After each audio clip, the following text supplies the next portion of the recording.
And thanks for joining us on your channel of choice, Africa Independent Television AIT. As always, welcome to the Signature Show. I am Nwabuze Njoko, and in this edition of the program this beautiful Sunday afternoon, should the inauguration of a new president really be an issue, or are we just heating up Nigerian politics? Nasarawa State and unqualified judges, can they in all conscience disqualify a person who does not have appropriate qualification? Subsidy on petrol. Has Buhari toyed with Nigeria's economic survival? Pathway to Nigeria's greatness. Is the nation getting its priorities right? The exit of Chris Mba, it is sunset at a wrong time. It is a loaded package. Just stay with us.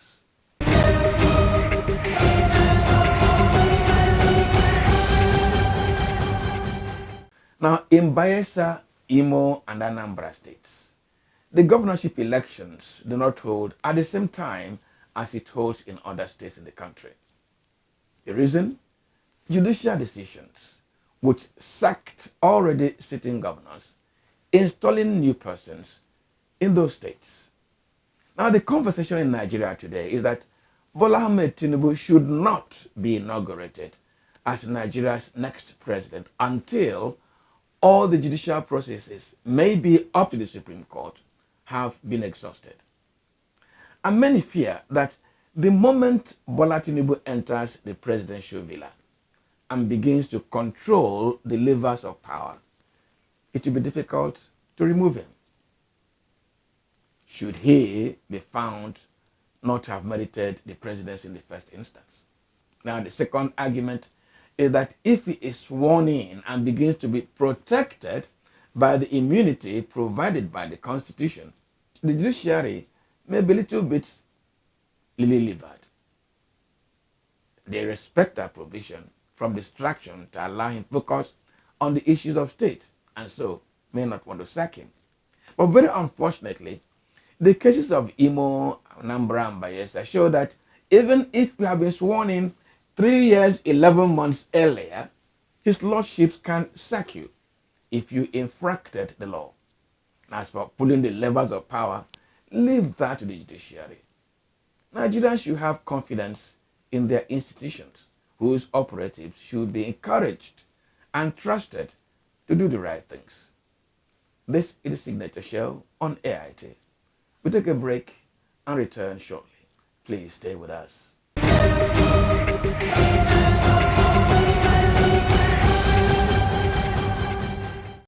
Now, the Nasarawa State government may be waking up a little late, but it has taken a step which any right-thinking Nigerian should commend it for.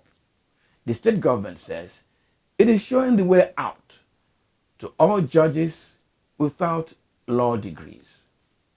The government is not discriminating whether the degree is in Islamic law or conventional law or customary law. You cannot give what you do not have. And so, unqualified judges can only issue dot judicial checks, which cannot be cashed. And this devalues justice. But as I read the story, however, one of my colleagues said, what of Imo State? There are many magistrates in Imo State without degrees in law, and they call themselves customary court judges, as if customary law is not studied in Nigerian universities.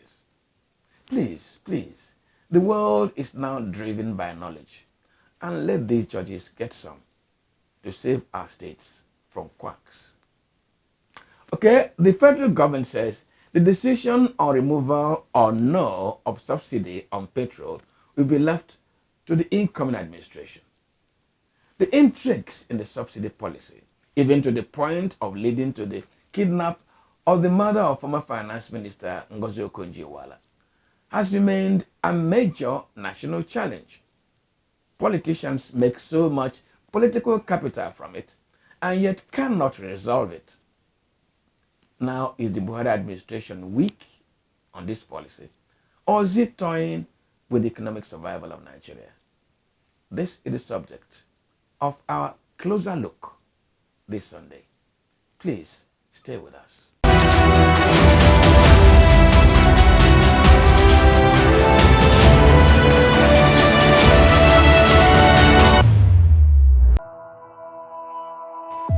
The echo of oil subsidy may be the loudest sound that may refuse to recede and may drown the merry noise of exit as President Muhammadu Buhari leaves the Aso Rock Villa later this month to either his hometown Daura Katsina State or Niger Republic by his own choice. The second sound will surely be his failure to end insurgency and bring back all the Chibok girls after gaining so much political capital from insurgency. His hatred for restructuring after promising Nigerians to do so will also be clanging after him. A few weeks ago, the president reneged on his promise and widely announced decision to remove subsidy on petrol. In what looked like a confidence trick, the federal government had obtained an $800 million facility from the World Bank. The facility was announced as a means to address the untoward effects of the removal of subsidy on petrol. A number of Nigerians began to buy into the policy.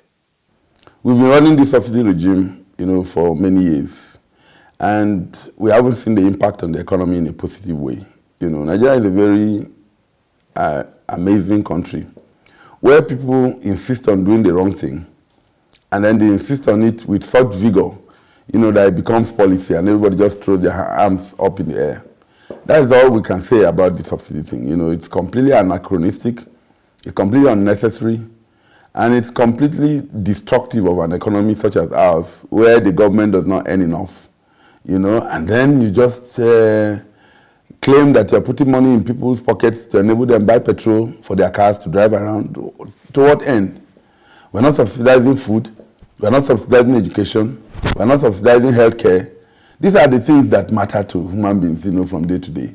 But to say, let's give you enough money to put petrol in your car, to go where? How many Nigerians own cars? This is actually shameful, and I'm embarrassed that the government continues to kick the can down the road instead of doing the right thing. The government has, however, backtracked. It would now leave subsidy removal or no to the incoming administration.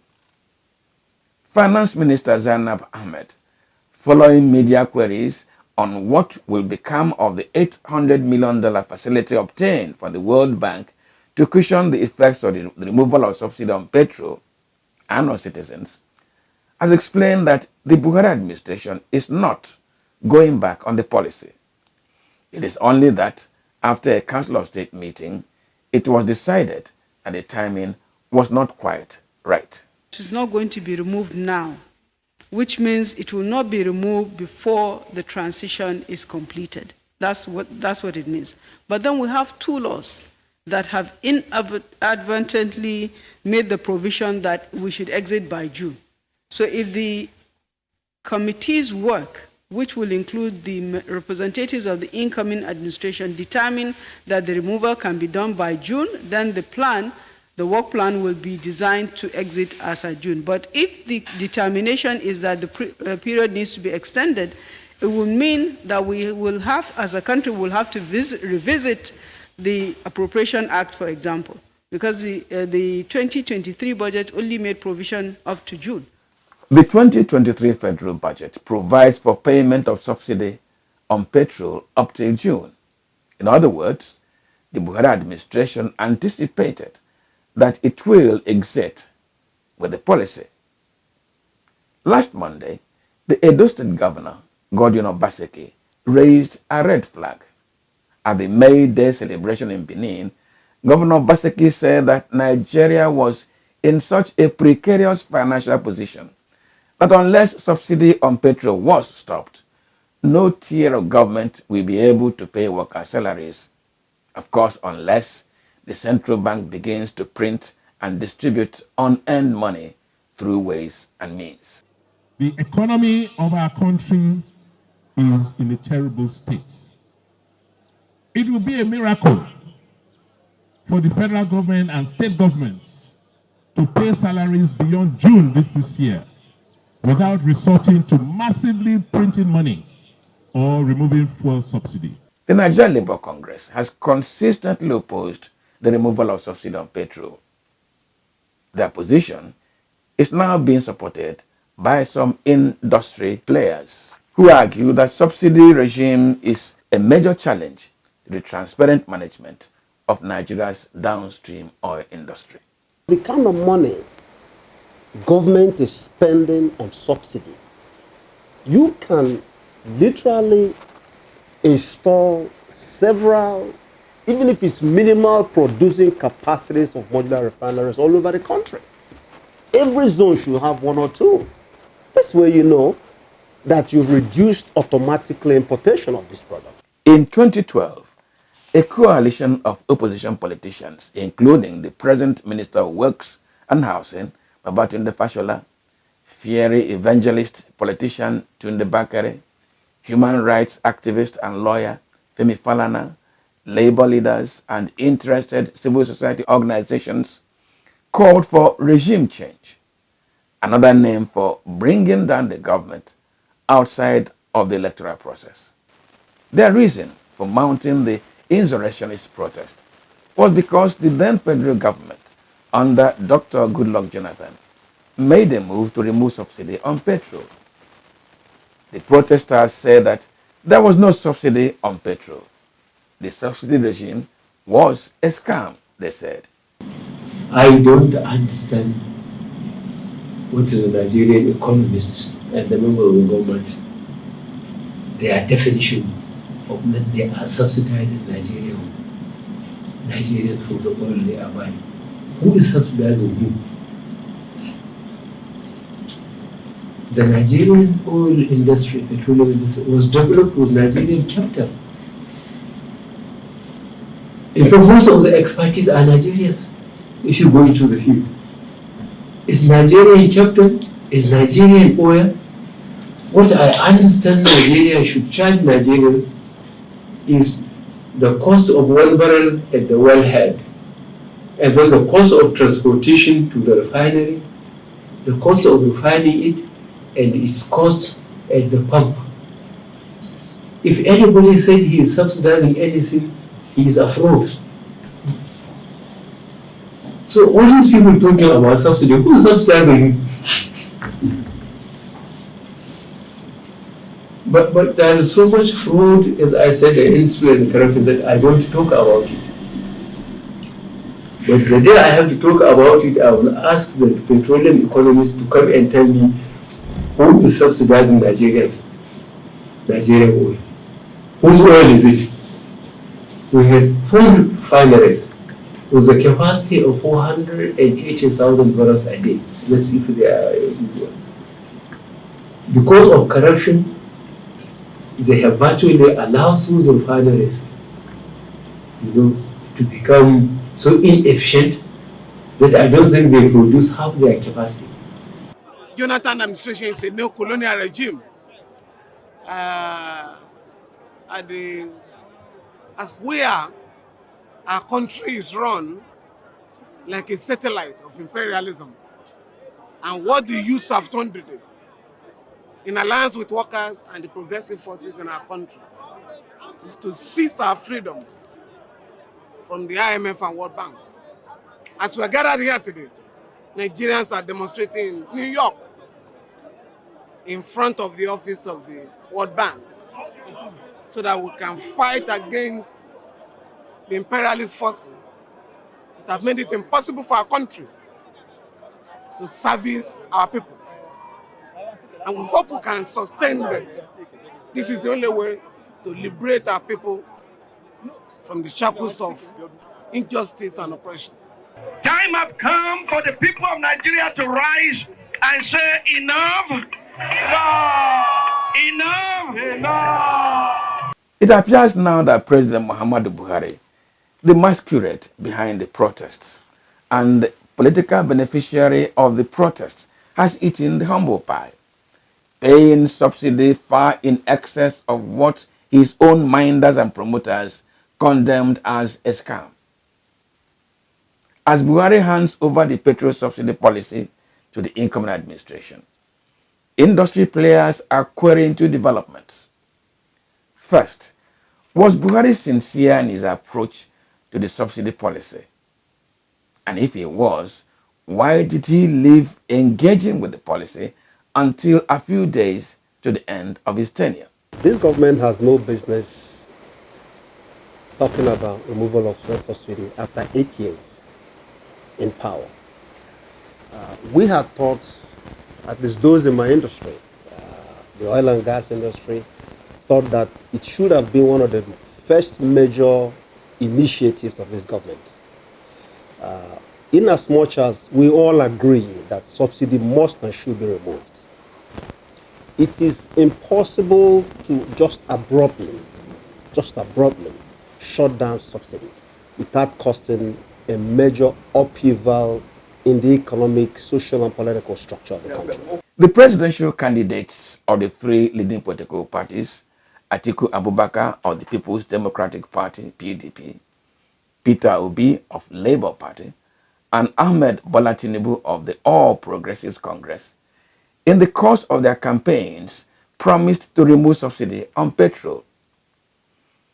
If Muhammadu Buhari promised to end the subsidy regime on petrol and chickened out, even after securing $800 million facility to address the challenges which the policy change could bring, preferring political to economic gain, why should an incoming administration stop a populist policy that ensures it political capital? The subsidy has always been a scam from the beginning. Subsidy has always been a bloody scam in this country. It was a generational theft. It was an industry-wide scam. It was a welfare designed by the rich who had held this country by the jugular for God knows how long. They didn't just realize this thing was a scam yesterday or today. When Jonathan wanted, former President Jonathan wanted to remove subsidy, if you recall, was it 2012? This government and all those in power today almost brought down the roof on him. They almost brought down the roof. They call this subsidy a scam. They get to power and they begin to implement the same subsidy. In fact, the subsidy has gradually grown every month. We're doing about 1.2 trillion on a monthly basis in subsidy payments. It is horrendous. It's unconscionable. For the removal of subsidy to make both political and economic sense, industry players advise on a number of steps before its removal.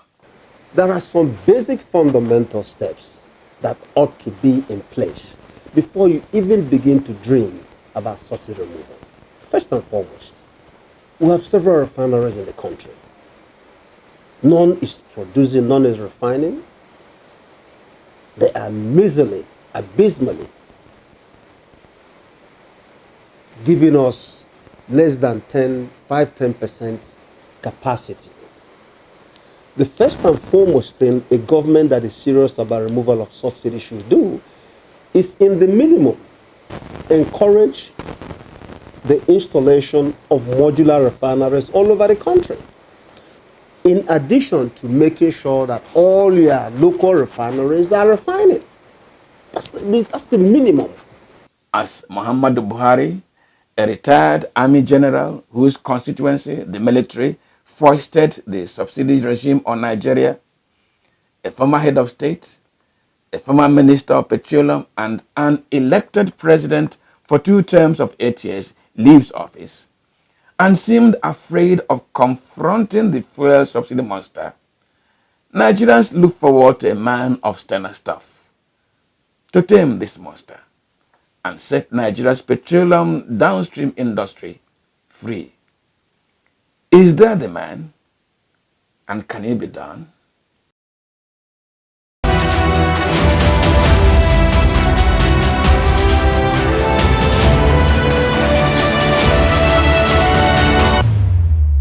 From subsidy on petrol to Nigeria's pathway to development. Now, there have been many hiccups along the line, you agree with me. Now, will the situation remain like that? But what guiding signposts can be erected for the incoming administration? This is the focus of our conversation this Sunday. My guest, Ifedi Okwenna, development analyst and venture capitalist. Please stay with us.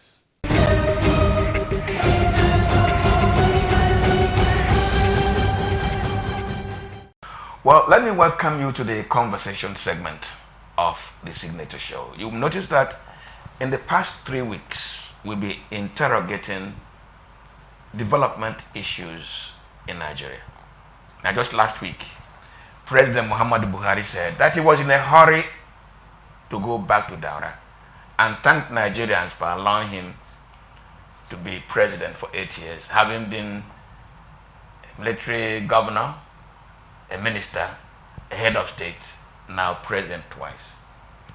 He said he was in a hurry. A number of people have interpreted that farewell statement to say that the man seemed really want to go and be free because of the weight of the challenges confronting the Nigerian nation. So we keep interrogating the matter of development in Nigeria. And this afternoon, my guest is Dr. Ifedi Okwenna. Now, Dr. Ifedi Okwenna is first and foremost an entrepreneur, second, a security expert, third, is a deep thinker. He enjoys thinking. He has also gone into politics. Dr. Okwenna, welcome to the conversation. Thank you very much. Thanks for the opportunity. You listen to my opening comment. Is Nigeria's development headache and Nigeria's development challenges, are they insurmountable? Not at all.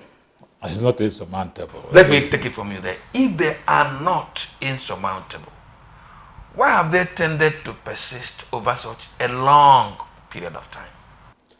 You see, this has continued because of leadership. The word leadership, it has been a problem. Organization, organization, organization. This is the interactable problem that we have not been able to solve. We play politics, and our type of politics affects our development. Politics deals with the high affairs of man, the highest of God's creation. So for that, if your politics is bad, it affects man, it affects development. That is our major challenge in this country. So let us look at bad politics. Every politician in Nigeria who has aspired to leadership at any level has seen Nigeria's challenges, has also promised. In fact, they enumerate them. Poor quality of education, they say. Poor health services, fact. But unperforming infrastructure, fact. Corruption, they say, fact. So they know them. Is it because they pretend about those problems, or there are other intervening, interjecting variables that make them, when they enter there, they are not able to focus and deliver? I think basically our problem is diversity. In America, diversity is a blessing. Here, it's like diversity has become a curse. Here we have corruption, our corruption. As an Igbo man, if an Igbo man is in government, he's corrupt, I'll be happy that he has taken our own share of the national cake. And as a man is happy that his own brother has taken greater share. A Yoruba man, same. We have failed to build a nation. We are still Igbo nation, Hausa nation, Yoruba nation, Fulani nation. For as long as we refuse to build a nation, we will never be patriotic and nationalistic. This is the core of our major problem here. And at any particular point, you are not building a nation. You are just doing as if, oh, let's do this thing, and as if we are disintegrating tomorrow. But they forgot, whoever is thinking so, forgot that Nigeria, united Nigeria is better than a divided Nigeria. So most of the time, a political leader gets to office. First, he met an unwilling civil service. The civil service of today is different from the civil service of the 60s, 70s, 80s. Somebody used to say that after 1976, the civil service disintegrated. When permanent secretary was seeing his office as permanent, and suddenly that policy came, and some of them were retired, and they discovered they don't have a home to go into. And those who subsequently followed began to think about self instead of thinking Nigeria. Now, a political office holder comes in. I have tested this, I've got this experience. The people that will corrupt you are the civil servants. Let me tell Nigerians that any appointment of ministers, immediately or before the appointment of the ministers, most ministers do what they call pre-qualification. They pre-qualify contractors. The minister or the commissioner comes in, they already pre-qualified contractors. All they will do, the ministry will do, the top elements, echelons of ministry, to introduce you to their preferred contractors. And those preferred contractors can come into you and say, Honorable Minister, Honorable Commissioner, welcome. I have this cola for you. You know the implication? You collect that cola, you are hooked. So you see that the man who has intention of doing something has already been told how to corrupt the system. He has been corrupted. He has been hooked. Because they will tell you, oh, you contested, you went through the campaigns, and you must have spent so much money. Just settle, take some little time and settle your boys, so that at least they'll know that you've gotten to the office. So so many things derail the office holder. The next issue, apart from the corruption of the civil service, is the major issue of funding. Most of the time, you find that the funds are not really there. Most people, as the occupant of office, as they are living, they first of all clean up the purse, the treasury. A new person will start thinking of how to survive. From that level, the politics of project siting sets in. Most will eventually stop the project of their predecessor and begin a fresh one. And that's why you have projects littered all over the country. So there are so many things that distract the new occupant to the office. And you know, the system, political system we operate is another major distraction. We operate a presidential system. Yeah, but it is working in the United States. It is working in the United States because of sense of patriotism. I told you that our diversity is a blessing in the US, but it's not the center. Now, when the occupant of a place comes, he has just 4 years. First 1 year, he's learning the ropes. Second year, he governs. Third year, he is planning for his election. Fourth year is election. Yeah, you have raised a very critical So matter. he has only 1 year to work. You have raised a very critical issue, Doc. He's learning the ropes. Yes. First year. Our recruitment process. Does our recruitment process allow for tutelage? A role model, experience along the line, and then you come into office? Or just because I have some 500 billion somewhere, I throw my hat into the ring push my money in and arrive there to begin to learn the ropes? Doesn't it seem counterproductive? Yeah, that's of course, we are coming back to what I said. The political processes we decided to imbibe. We are practicing a parliamentary system of our colonial masters, the British. Of course, that one has its own confusion, but of course, it doesn't need much money. And you don't even, most of the time, the people there are experienced people because they have been elected parliamentarians who eventually emerge to become the leader of the party, or in most cases has been in government.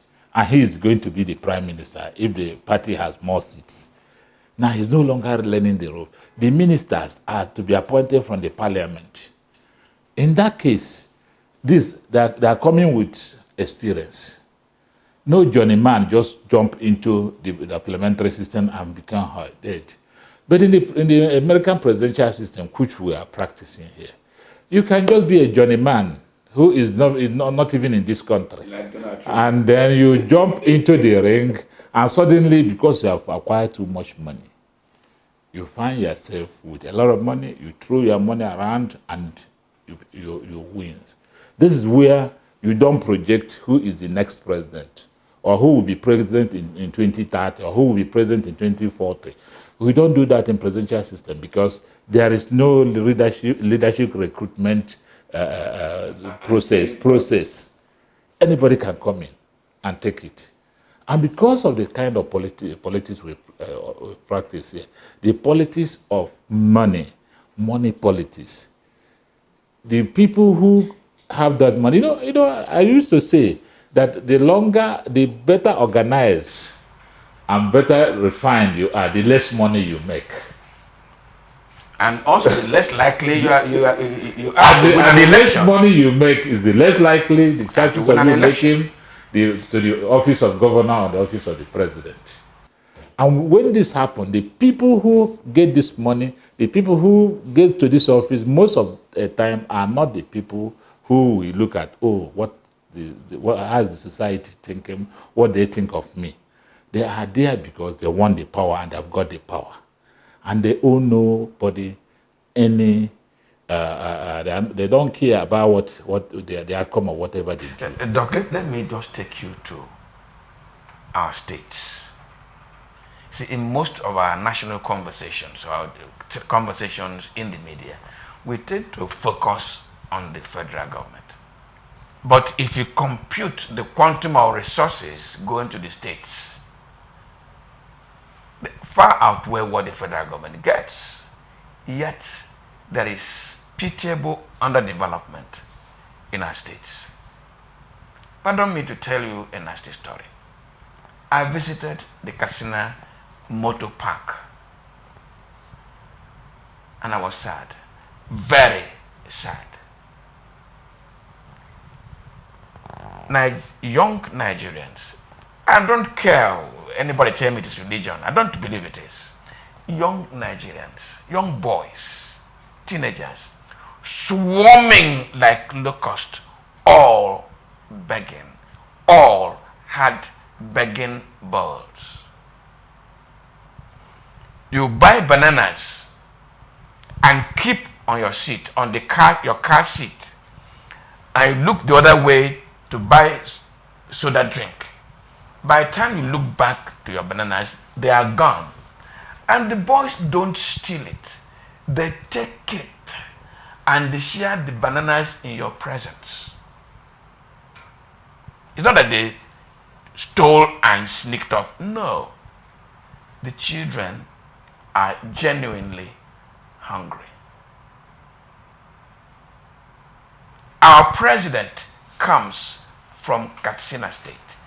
In other words, governance that should touch the young person, the ordinary Nigerian, no matter the noise we make in Abuja, has not got there. The state government is in charge of all the land.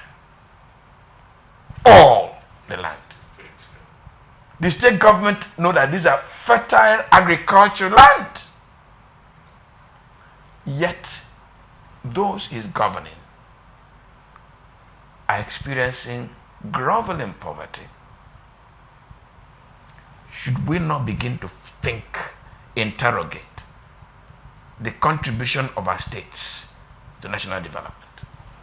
Yeah, thank you very much. Definitely, the issue is that, one, first and foremost, blame it on balkanization of states. A lot of states were created during by the military, and then some of these states are not viable states. Two, you come back to what I call leadership. Who is your leader? And how is the leadership emergence in the country? There is no state in this country that doesn't have the necessary human and natural resources endowed in that particular state that will sustain the state.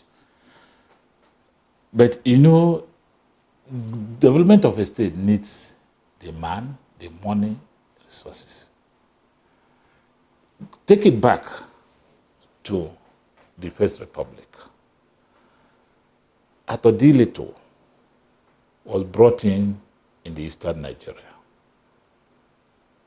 And when they came under the government of Emma Obara, they looked at the east. They had a long-term plan. They looked at the east, and they found out that the human resources are not enough. They recommended the establishment of University of Nigeria, Nsukka, because the University of Ibadan then was doing more of classics, general sciences, and later medicine. But all those required courses needed for rapid development of the nation were not being taught at Ibadan. So they established UNN. UNN must produce the human resources for the development of the Southeast. That's why you see the types of young Okibo, Chuokongu, Kejiane, all those generations. Now, from the projection of Atodilito, Eastern Nigeria was developing between 1958 and 1967 at the rate of 9.2% per annum. It was projected by 1978, the East would have been a first world nation if the Civil War did not come. That is government that has planned, and the politicians with political will to follow the planning strategies as the great experts like Atodilito was able to give to them. Today, ask me how many state governors have the development plan?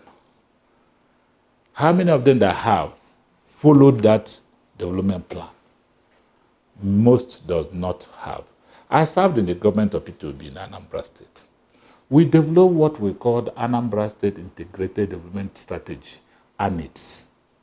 And that ANIDS was patterned after the Millennium Development, the indices of the Millennium Development Goal. We started governance in 2006. That is about how many years after Millennium Development Goal program was established by the United Nations. 7 years after, 8 years after, getting to 9, Anambra State met almost all the indices of development as initiated by the Millennium Development Goal. It was a 30-year development, and 30-year development, the state was able to meet that under 9 years, because that was the period the government was in power. That is advantage of planning and political will of the governing entity. In some states, you see, they are doing it as the normal thing. No direction. All they will look for is the money from Abuja. Once the money comes, I met a governor recently, a friend of mine. As a matter of fact, he was owing us some money. So I went to him. I said, he asked me, what's today's date? I said, it's 8th of January. I mean, 8th day of the month. He said, look, after 3rd, don't come for their money. Once the money comes, 3 days, it's gone. I share the money. I don't have money for the rest of the days of the month. I said, what is happening with your IGL? He said, how much? That is why most of them wake up on Monday morning, fly into Abuja, stay in the hotel, return back to their state on Friday or Saturday evening, go for social functions. Most of them even do state executive council for those who care to do on Monday morning. Once after the 7 o'clock, they started the state executive council. By 11, 12, they're already out of the state into Abuja. Most local governments chairmen are here in Abuja. They are in choice hotels, spending the money meant for development of that state. So the problem is who governs us. What is their development agenda? So most of the time we look forward to the federal government because that is the people who do as if there is a government. Unfortunately, in the last 7.5 years, it has been one failure after another. Like we put our car on the reverse gear. So basically, this country is developed. I mean, is endowed with a lot of resources, but we are not putting it right. So what you saw in Castina is a product of the system. The system that makes some people not to go to school. They must only go to a certain type of school. And they are supposed to carry bowl to go around.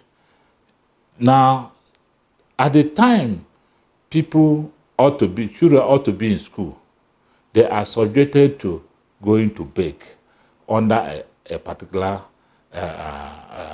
malam who teaches them. That is the reason why we have so many out of school children in Nigeria. Do the governors and the state systems not see the consequence of bad governance? Just the type I mentioned. Don't they see them? They do, but they so do. what's wrong with the Nigerian politics? Mr. Doc, I'm picking on this because they pass through the roads in their states at least. They see these children.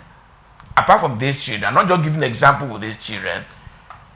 Today in Imo State, today in Abia State, today in Enugu, if you go to the motor park, you see a mother or a man and his child clanging and asking you in the name of God to help them, begging too. As a child, I only saw beggars in trains, Port Harcourt to Kano or to Jos. And most of those beggars were lepers. But today, begging is at my doorstep. Within my own kindred is my governor, is the permanent secretary in my state, is the director of social services in my state, is my state leadership, not seeing that what used not to be there is now there. Our leadership are the states. Are they unfeeling? Are they uncaring? Are they blind to these developments? Yeah, I think basically they are not. But the system have taken away a lot of social services that help to sustain a system. In developed world, why you don't see it there is that the system takes care of its own. If I'm not working, I'm supposed to register that I am not working. At least if not for any other thing, I will have an opportunity for one full meal every day. Do we have that in our system? It has not been there. People are not asking questions. Citizens are not asking questions. Perhaps if citizens are asking questions, governors and local government chairmen will sit up. And again, the citizens' vote does not matter. That's why people should stand up and criticize what INEC did in the recent election. I'll come to that. Because that is unfortunate. Once the citizens' vote does not matter, the occupant of a seat doesn't even care. Because it doesn't owe them anything. They are not going to add anything to him. But I remember I was in one meeting of a member of House of Reps who called his constituents.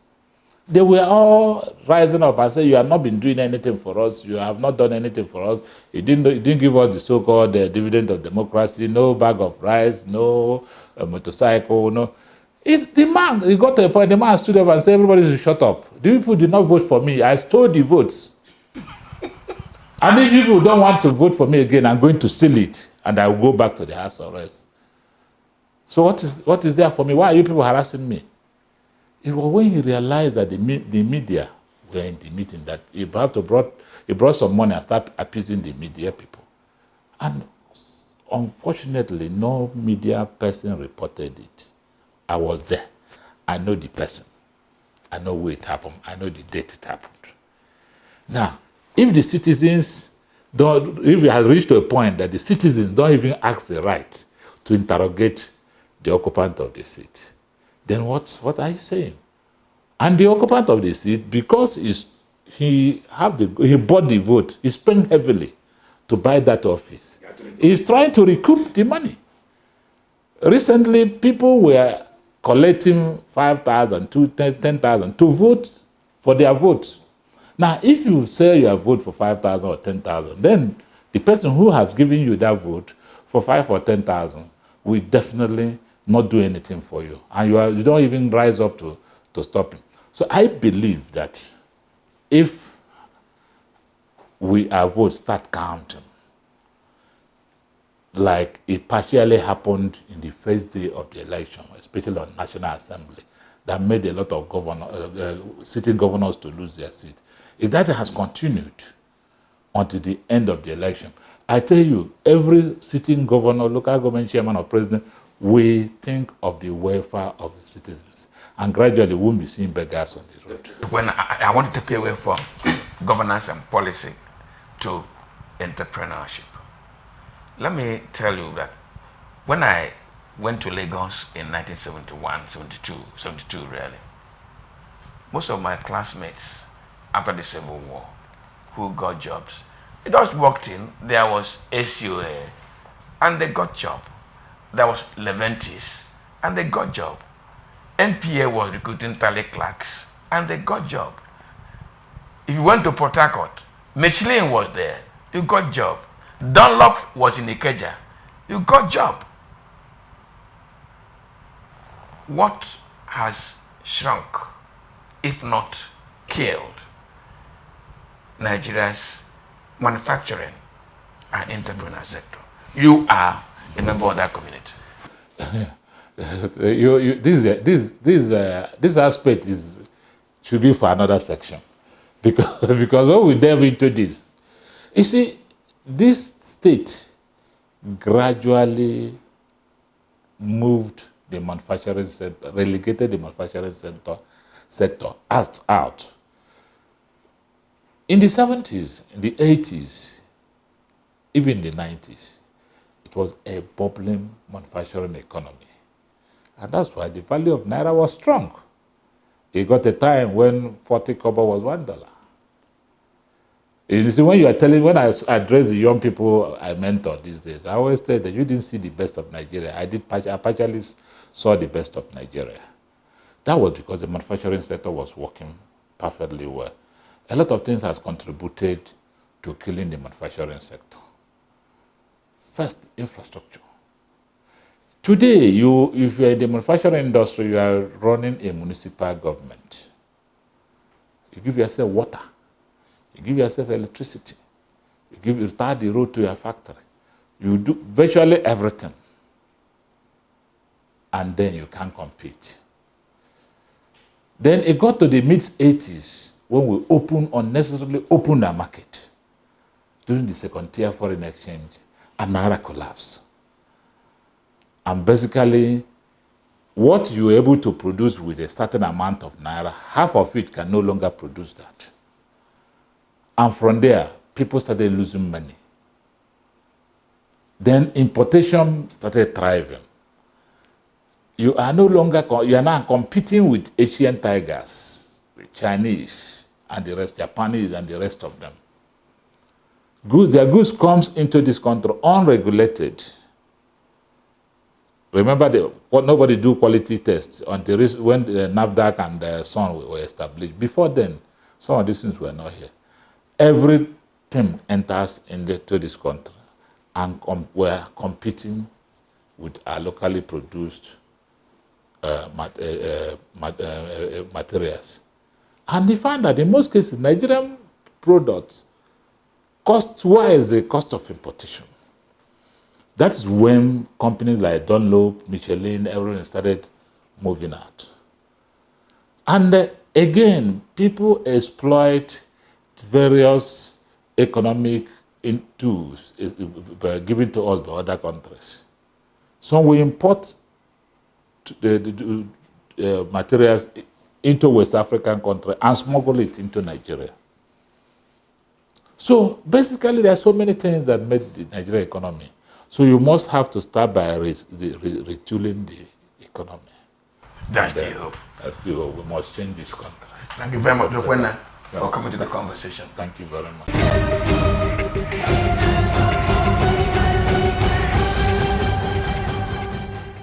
And now for our thank you.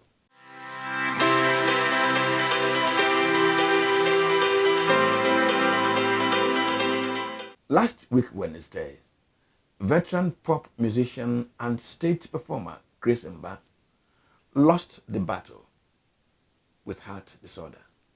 Chris died in Lagos at the Lagos University Teaching Hospital in Diaraba. And so the Jerry curls have disentangled and dance steps have ceased, fallen silent. And this Sunday, we thank Chris Mba for putting so much life to entertainment in Nigeria and making many young people happy. And here is Chris Mba in Baby, Don't Cry. Everything for your happiness I'm gonna give to you, baby, don't cry, don't cry. Baby, don't cry, please don't cry, I beg you don't cry. Woman, don't cry, please don't cry, I beg you don't cry. I know you never knew that I love you, please don't cry. All I want is happiness, I'm gonna give it to you. I'll never get tired of loving you, I don't wanna let it go. Woman, don't cry, please don't cry, I beg you don't cry. Baby, don't cry, please don't cry, I beg you don't cry. Everything for your happiness I'm gonna give to you, baby, don't cry, don't cry. Everything for your happiness I'm gonna give to you, baby, don't cry, don't cry. I've been waiting for you, baby. Let's do it again. I've been waiting for you, honey. Let's do it again. Asa, baby. Ah, ah, oh. Ah, ah, oh. Ah, ah, oh. Asa, baby. Ah, ah, oh. Ah, ah, oh. Ah, ah, oh. Let's do it again. Asa, baby. Ah, ah, oh. Ah, ah, oh. Ah, ah, oh. Asa, baby. Ah, ah, oh.